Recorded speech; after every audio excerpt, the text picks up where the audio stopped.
Hello, it's Rob, and I want to wish you a happy new year, and welcome to year 11 of R&B Reviews. I finally got around to seeing Star Wars: The Rise of Skywalker, which is the closing chapter of the current Star Wars trilogy.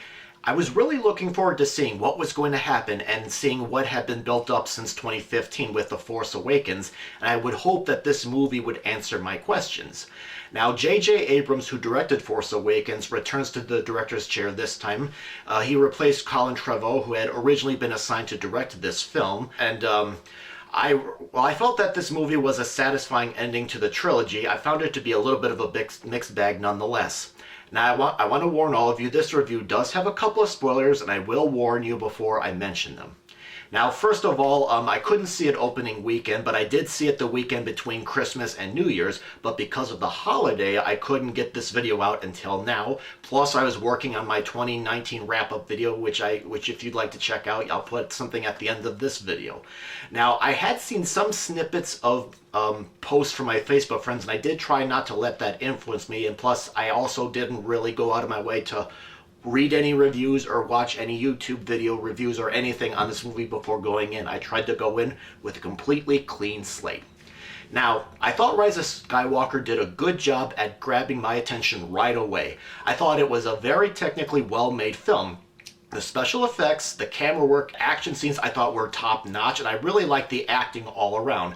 Now, with the camera work, I really liked in many scenes the camera sometimes might move to different angles in one shot, which I thought was very well done. Story-wise, I liked the cat and mouse game between Rey and Kylo Ren, which was continuing on from The Last Jedi.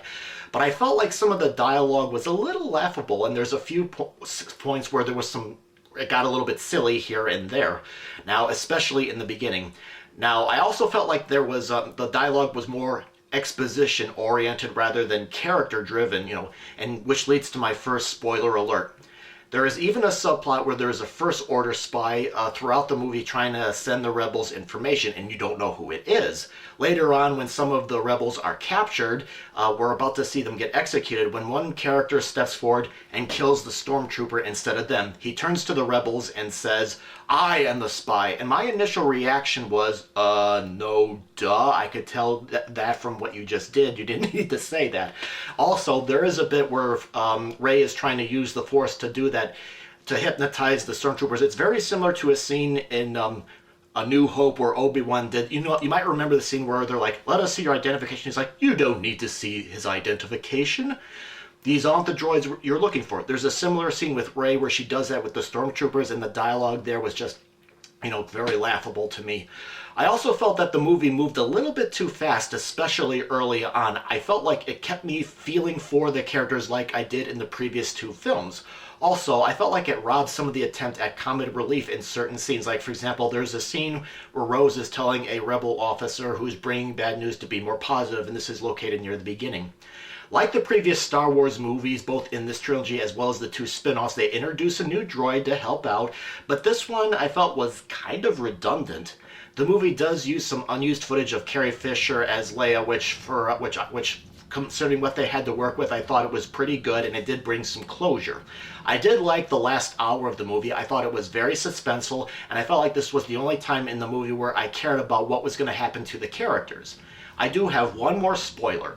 The Emperor is back, and Ian McDiarmid is scarier than ever, and he doesn't overdo it in the acting like he did in Return of the Jedi. Although his return, I felt, kind of cheated Darth Vader's redemption at the end of that film. So overall, I'm not sure if I liked this film more than less than The Last Jedi. I thought it was a technically well-made film. I liked the action, and I liked that it did tie up loose ends, but I felt like it was rushed, and the dialogue, for the most part, I thought was not really that great. I wasn't too disappointed, perhaps as some other moviegoers, though, but I was going back and forth on how to rate this movie, and considering that it's been out for some time, I'm sure people have already that wants to see this movie have already gone to the theaters and see it, and plus with the special effects, it's really good on the big screen, so I'm going to give it a mild see it in theaters rating. So, what did you think of Rise of Skywalker? Did you like it?